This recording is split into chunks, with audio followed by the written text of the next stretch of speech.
It's now 3 o'clock, and as chairman, I'm going to call the meeting to order. And welcome to the Diversion Authority Land Management Committee meeting of December 17 at 3 p.m. Dawn, would you call the roll, please? Mr. Flacco. Present. Derrick. Here. Mr. Campbell.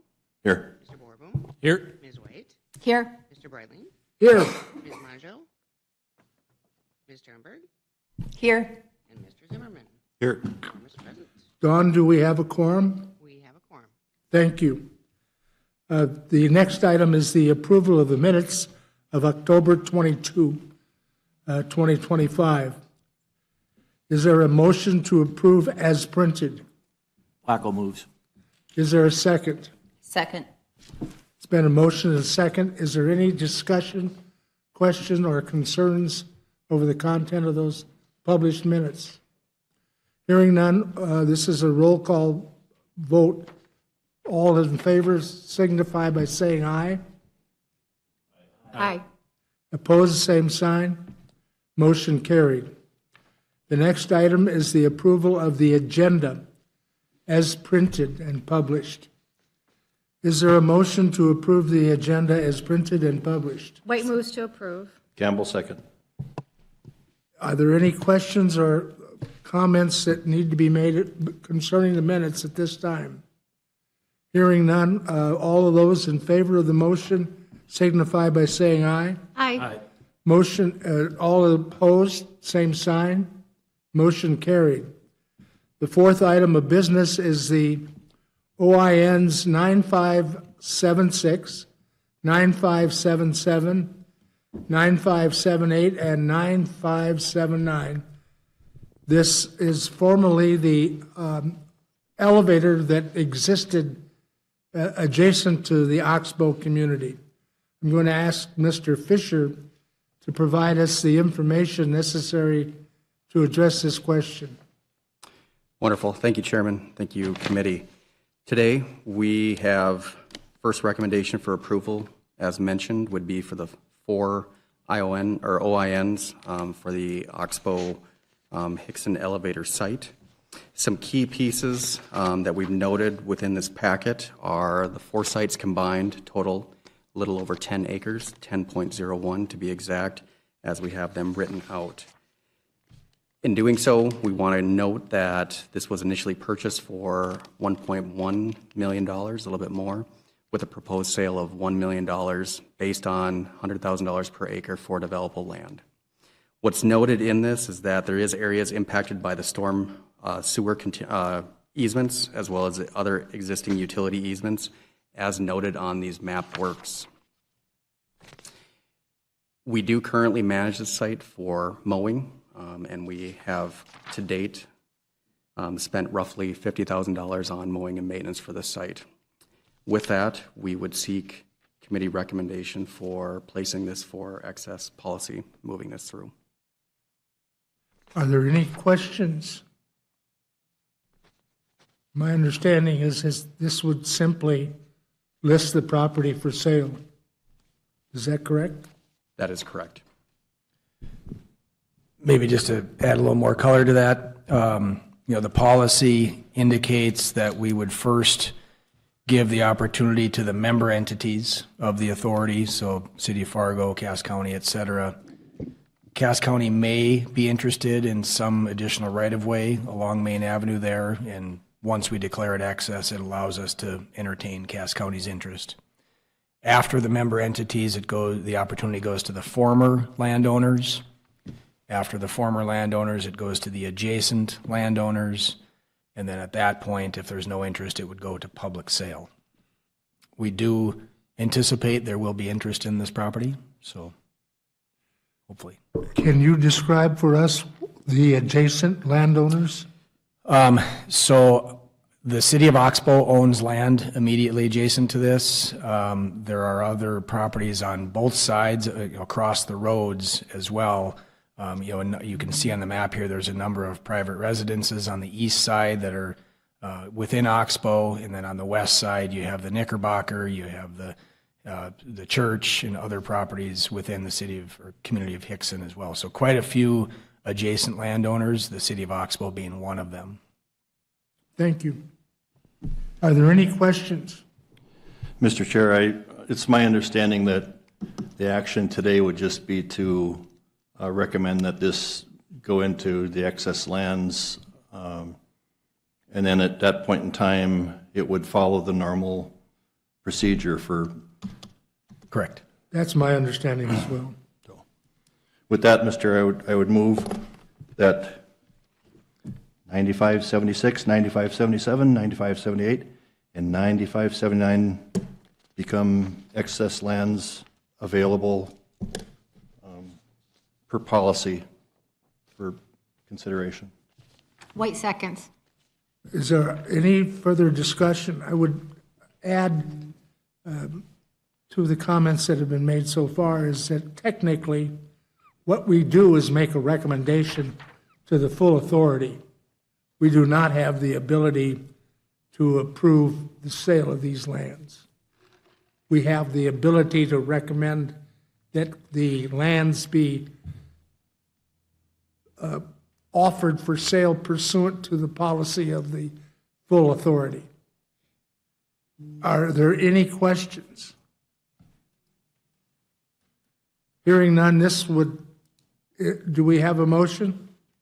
We do have a motion and a second.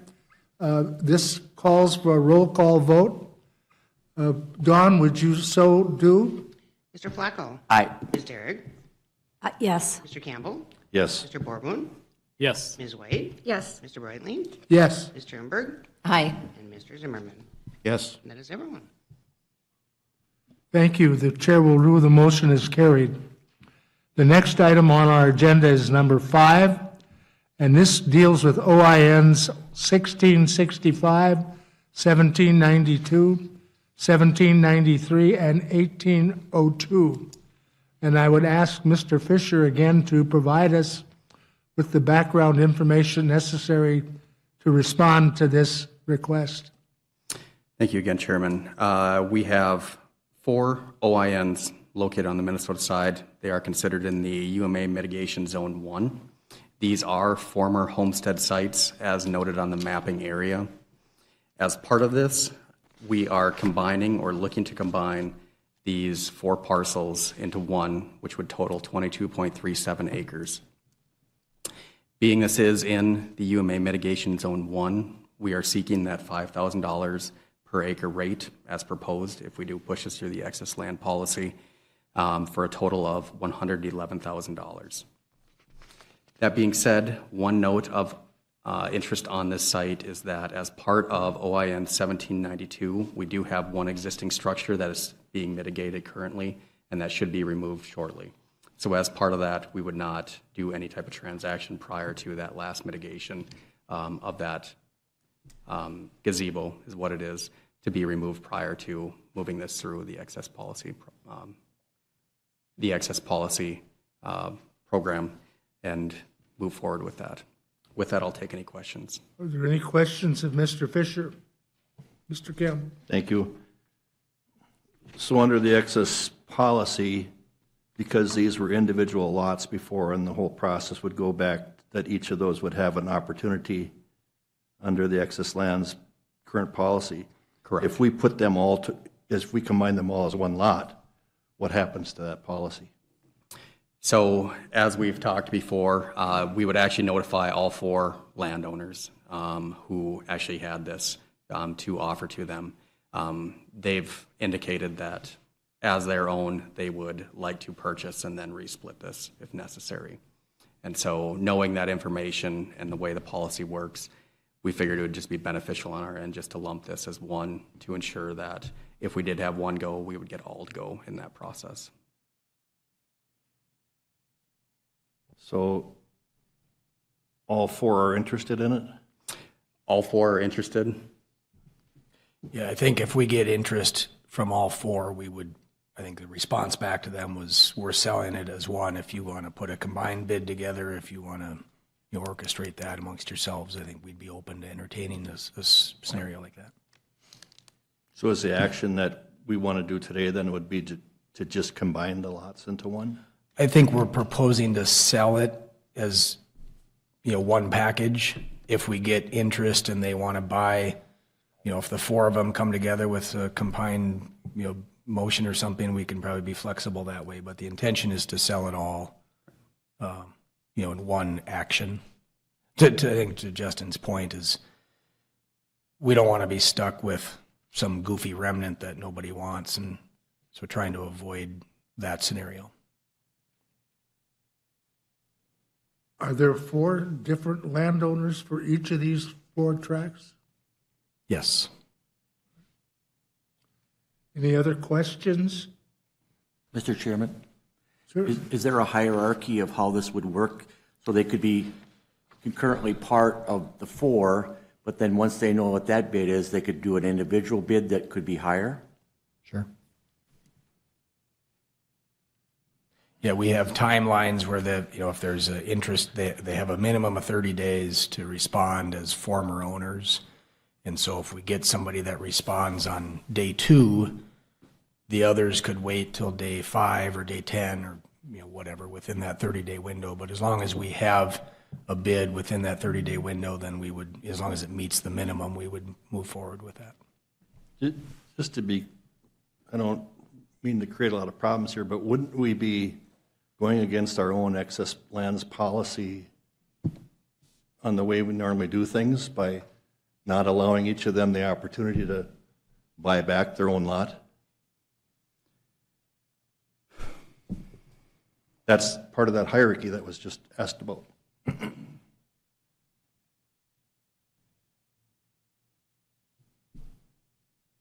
Justin, your preference on this? Yeah.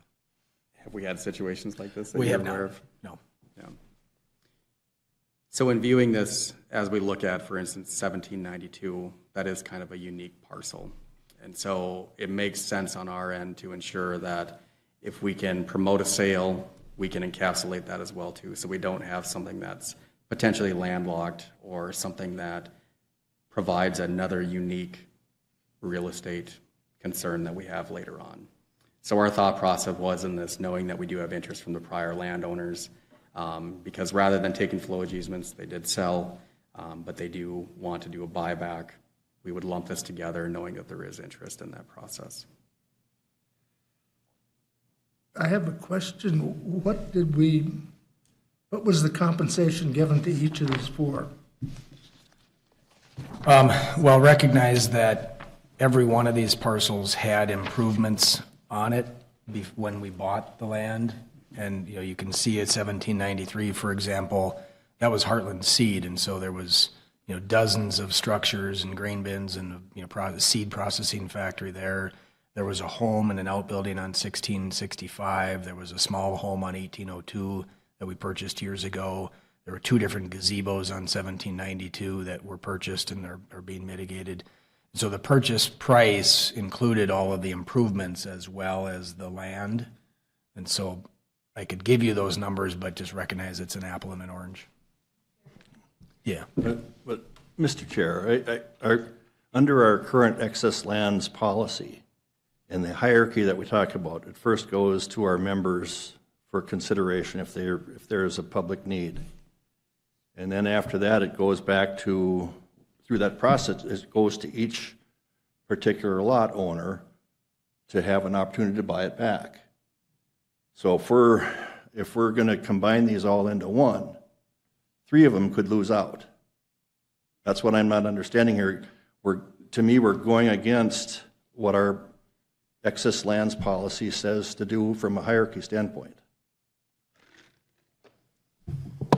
There are several ways to address that question. One would be to include a price, the $101,000 for each of the lots. They're not going to pay that. And offer it to them. Is that how we've done every other excess lands? We have the ability to seek appraisals and determine values, but there's nothing to preclude us from establishing our own value without seeking that of an appraiser. And I guess I don't have a problem with that, but that would be following the excess lands policy, though, because we'd first be Right. offering each one of them Right. that Even- lot at a Even at the price. higher price, yeah. I mean, There's lots of ways to get around things. yeah. I don't think we're getting around it, though, by combining them all and offering it as one. I don't think that's following our excess lands policy. I think if the committee prefers proposing to sell each one individually or list each one individually, we could go that route. Recognize there probably are some risks of not getting a buyer if we go that pathway. But that would be an option. All of them, we identified that same 5,000 per acre, which is a consistent rate we've been using for these types of properties all along. And so it's not so much, in my head anyway, it's not so much defining a different price per acre. It's the approach of selling. And I think Justin and Madeline were advising to put them all in one grouping, so that we don't end up with a remnant piece that we don't really want to own. Mr. Chair, could we, I mean, if we put them out as 4 individuals and we don't get anybody on one of them, we could theoretically reject all of them and bundle it at that time? Question mark? I wish Shockley were here, but to answer that question, but so that I'm going to be responding to that inquiry, but it's not the legal opinion of our staff. And that's that if in fact you place the total value that you want from the 4 on each of the lots, I think you can. And there's nothing in that policy that says we can't establish a weird value for each of the 4. Now, that may not be kosher or consistent with, I'm assuming, intent, but- if I can, Mr. I'm assuming that these 4 lots were originally purchased through MCC JPA, through the process of land acquisitions. And in that process, when we deal with all these landowners are told, you know, what the procedures are in the future in terms of if they become excess lands, and that they have the opportunity, or that they would have the opportunity, you know, under that hierarchy that we talked about, to reobtain that land. but we don't have a price there for them. To me, this has nothing to do with price. This, to me, it has to do with allowing each of them the ability to reacquire what was theirs under the hierarchy system. I'm not suggesting what we put per price. That's not even what I'm talking about here. I'm just talking about each individual But landowner's you have to ability. do both. What? You Well, can't have purchase without a price. well, then we can establish price. Well, my suggestion is that we take the total value for each lot as your price, and offer that to each of those people that purchase it. Yeah, at 5,000 per acre. No, at the price, the total price, the total value. Mr. Chairman, the price we paid? No, the value that we collectively put on that track, on these 4 tracks. No, on the 4 of them, total. Mr. Chair, wouldn't that further deviate from the, I don't think so. our path? Okay. You would offer them the right to buy. But They they would have only never be- been guaranteed the price that they would have to pay. Are you suggesting that we, instead of offering it as one, just to make sure I'm understanding, instead of offering it as one, if we were to buy one for $111,000, that we then sell each individually for $111,000? Offer. Obviously, it's not. So it's being not, purchased. but again, isn't that a deviation from policy? Because then those are obviously How not would that this- deviate from policy? Because don't we charge it based on $5,000 per There's acre? nothing and in then that policy that requires us to offer them to purchase for what they sold it for. No, but I'm reading it in the packet, it says based on the $5,000 per policy rate for the sale. That's an internal administrative value that's been talked about, yes. Is that what has typically been done in the past? It depends. I wouldn't support that.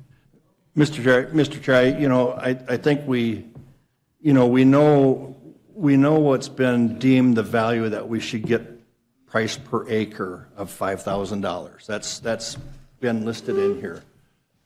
So why don't we determine the number of acres of each lot and set that as the price? Because that could very well end up in a mess out there. So, Mr. Chair, could I maybe throw an option out there? So I understand the desire to try and make sure we sell all 4 properties and the point Kevin's making on the different property owners per the policy. What if we went to all 4 property owners and said, our offer, or if you guys offer to pay the $111,000, all 4 of you, we will take that. If not, then it comes back to this committee. Then we determine what is maybe the offer or the values for each parcel at that point. So it gives an opportunity to make sure we sell it, all 4 of them. If they don't elect to pay that price that Justin and Eric have determined, then it comes back here. We can have further conversation on what the value should be for those 4 lots. And I think that would be I think that would be more in line with what our excess lands policy would do. You're trying to get them, we did a fairly similar, tried to do a fairly similar deal on the Horace. Same type of thing we tried to do there, where we tried to get all the landowners to get together and come up with a price. I think that's an excellent idea if you want to do that way, where we've established a value of the 4 lots. You 4 property owners, are you willing to go together and pay that? And if not, then we would have to go back and set a value on each and let them buy their own. And we would still get our $5,000 per acre. Right? If not more as If well, not- right? if not That'd be more, yeah. part of the discussion at that point. I don't think that 5,000 is within the policy. That's an administrative determination internally by staff. That's all it is. Mr. Chairman, Is this Question. a motion? are those sections or they're quarter sections? That 29? That's a quarter section. So, I mean, is it perceived that 1792 may be the hardest one to sell because of its configuration? I mean, and it looks like it's only maybe 3 acres. I mean, it looks like it's probably based upon, like 3 rods wide. 1792 is 5.86 acres, but nonetheless. And there is a easement on the east side up that section line, or quarter section line. But it's a strange parcel, yeah. They were all still purchased individually, the four different lots. So I guess I would suggest making a motion of going to all 4 former property owners, offering those 4 property owners to purchase it in aggregate for the proposed amount that Justin and Eric have determined. If they elect not to pay that purchase price, then it comes back to this committee for further discussion. I will second that motion. Is there any further question or discussion concerning the motion before us? Hearing none, I think this also requires a roll call vote. Don, would you do so? Mr. Flacco? Aye. Ms. Derrick? Yes. Mr. Campbell? Yes. Mr. Borboom? Yes. Ms. White? Yes. Mr. Brightling? Yes. Ms. Turnberg? Aye. And Mr. Zimmerman? Yes. That is everyone. Thank you.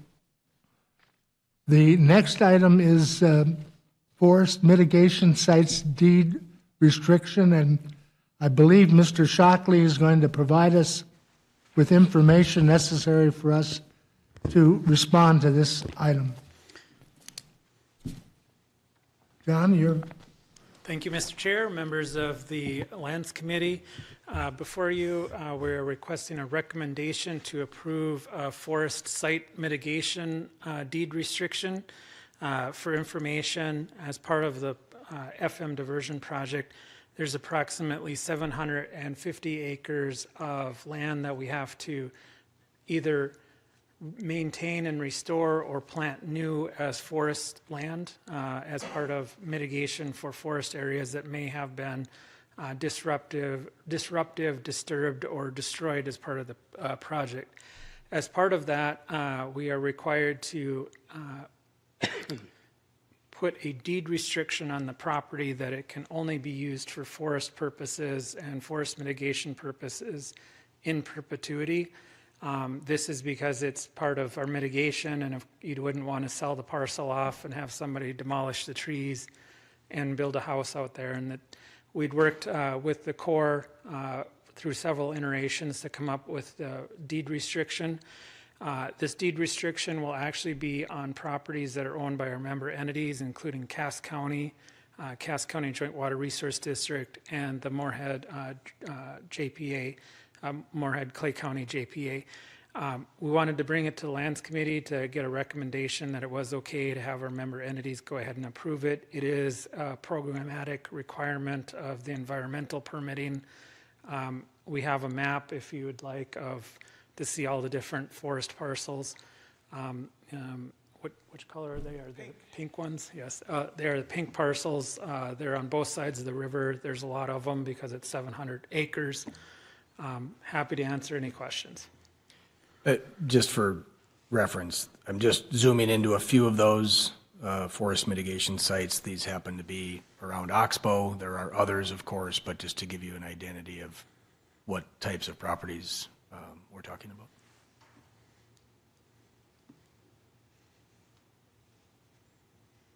Do you have a suggestion as to the motion for this board to consider? Mr. Chair, I think you have a member that is looking to ask a question. Thank you, John. I just had a question on item 5 on the deed and use restrictions. It says there shall be no removal, destruction, or cutting of trees or plants. And then later it said unless otherwise specified in the AMMP, and I don't know what the AMMP is. My one question was, would that allow for mitigation such as tree removals for emerald ash borer? It's a great question, Councilmember White. So the AMMP stands for Adaptive Mitigation, forget what the other M's plan. Management Plan. It is a permit requirement that we put this plan in place, that it is, because the project is dynamic in its impacts to the environment, and we wanted a dynamic monitoring program to make sure that such things as fish passage was maintained, and if it's not working correctly, we could adapt to a different type of monitoring or fish passage method. Same way with trees, different impacts to the environment. And so within that plan, there is a whole list of activities that are permitted, and then there's the ability for the AMMT team to which there's several resource agencies that are part of it, to make recommendations about different mitigation actions. And so, yes, I'm assuming that that team, being staffed by environmental regulatory agencies, would support the removal of diseased trees. Thank you. Any other questions? And oh, sorry. I assume it, as part of that, they could remove dead trees? I can answer that question. As through the management portions and talking with Army Corps of Engineers and their foresters, we would actually seek to leave deadfall as habitat for wildlife. And so as part of our future planting strategies for new forest, we've declined to do any planting of disease-prone species such as ash, just to try to hedge some of that. But then also knowing that this AMMP with our adaptive management team, it does allow in the event we do see new prevalence of disease or we have some sort of tree loss, we'd either replant or we would seek alternatives in those to meet our metrics for number of cover of trees as well as density of trees overall. Mr. Chair, because, part of me still sees the horrific damage that happened around Inderwin, and those trees were just like it had the world's largest weed eater that came across them at, I don't know, 12 to 20 feet high, and it was totally obliterated. And so that's kind of what I'm, in some of these cases, if there's any opportunity or not. Yeah, and I would believe that because of this partnership and how it is adaptive, if we did have some sort of catastrophic event like that, we would likely seek to actually remove a lot of the timber because that is also fuel for potential fire too. And so we'd want to find some parsimony in either replanting and readjusting, maybe leaving some hinge trees for habitat, but overall would seek to work together with the agencies to find that solution. As I understand, the request is to authorize or to recommend to the full board that we adopt the forest mitigation sites deed restriction and authorize the appropriate entities within the county to transfer whatever title is necessary. That is correct, Mr. Chair.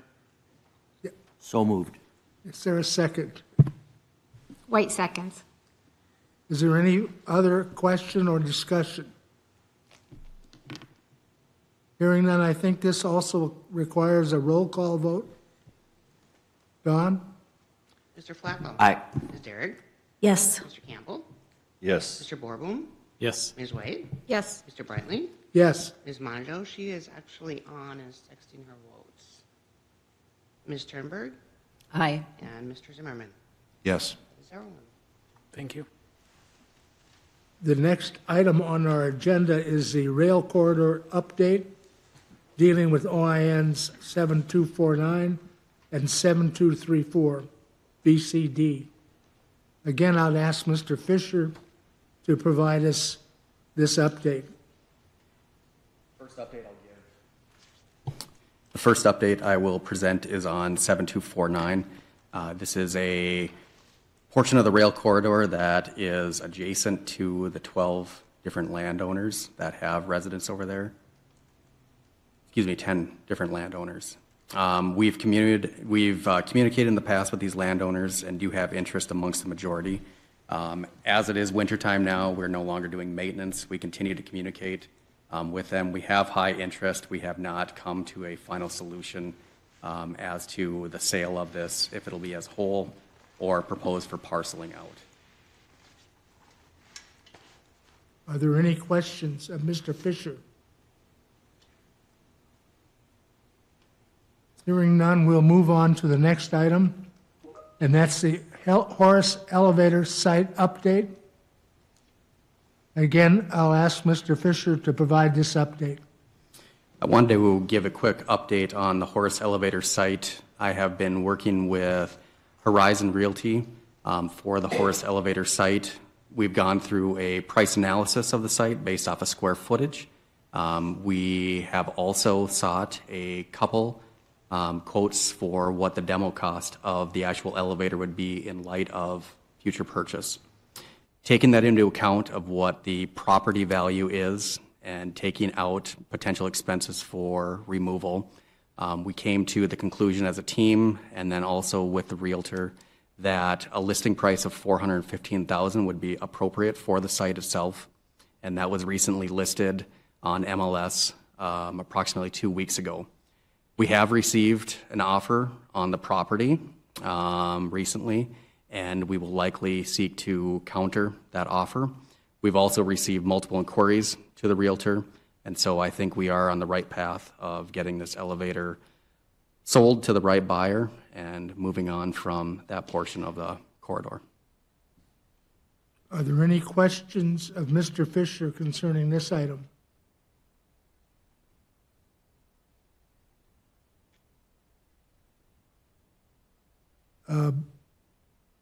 The next item is the crop loss program update.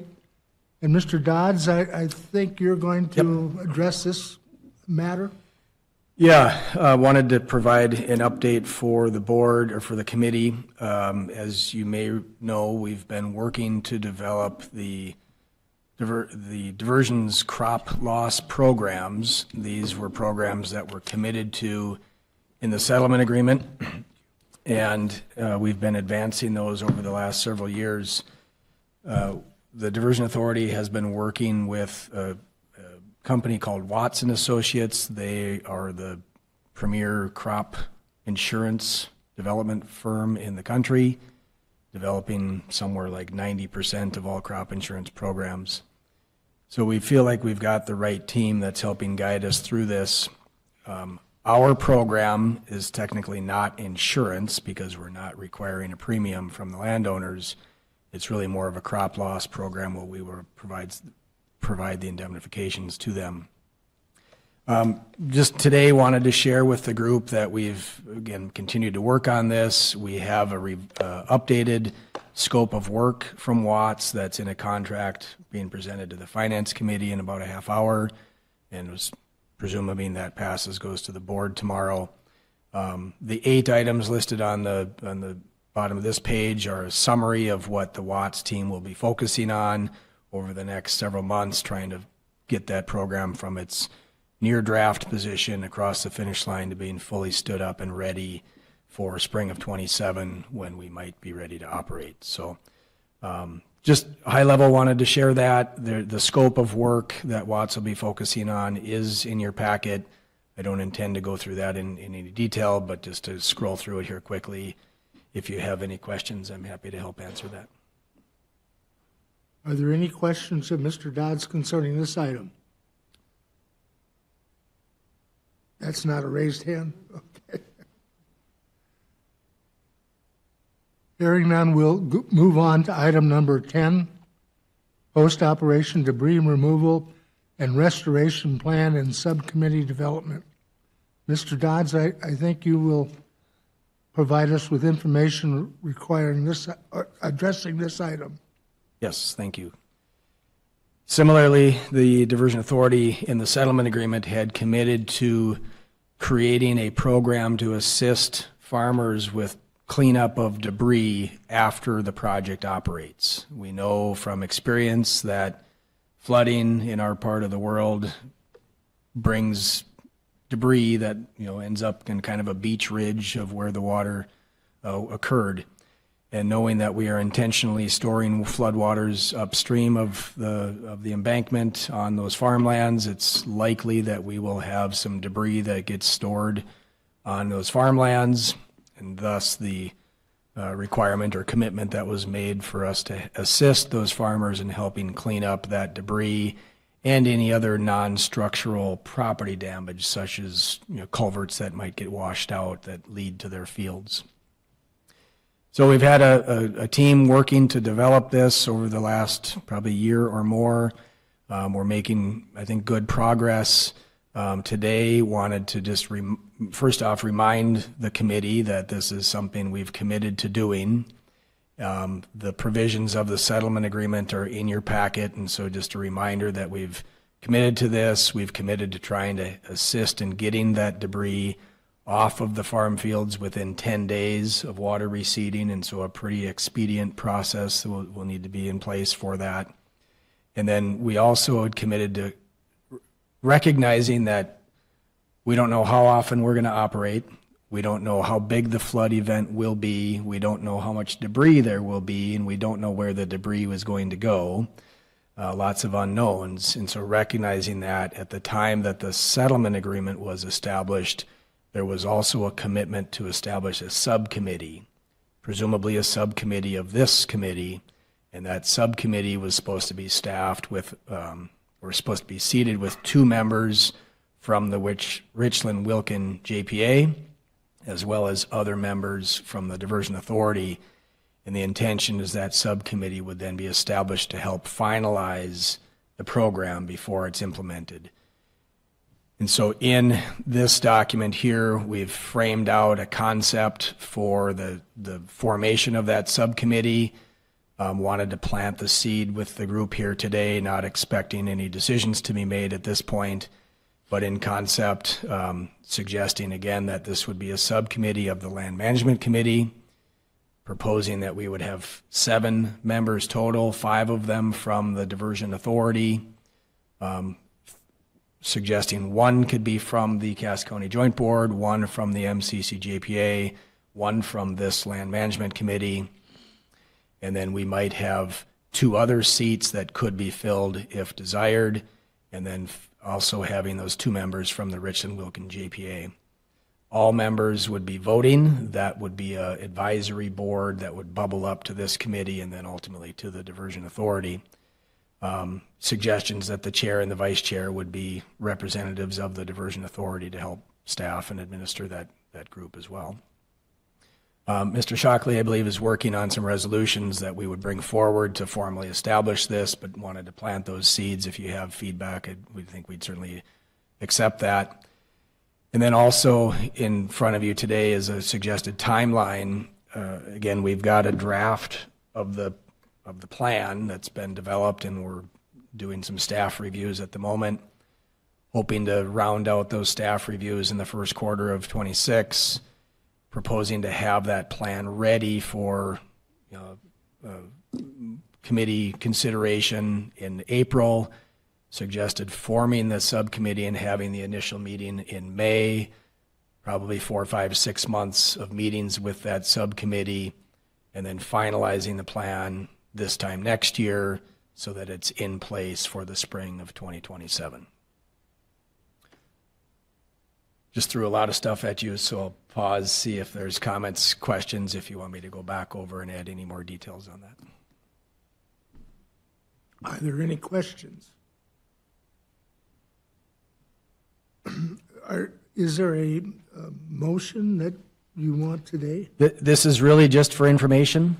Didn't expect any action here today. I can tell you Mr. Zimmerman and Mr. Borboom are starting to provide a lot of good valuable input as we firm up the details of the plan, so appreciate their input. Thank you. Are there any other questions of Mr. Dodds concerning this item? The next item of business on our agenda is other business. Is there any other business that should come before this board at this time? I see no hands raised. I'll take that as a determination that we have no other business to determine. The next meeting is yet to be determined. It'll be sometime in January. We'll provide notice concerning that time and date. Are there any other questions? If not, the chair will determine this committee meeting adjourned. Thank you.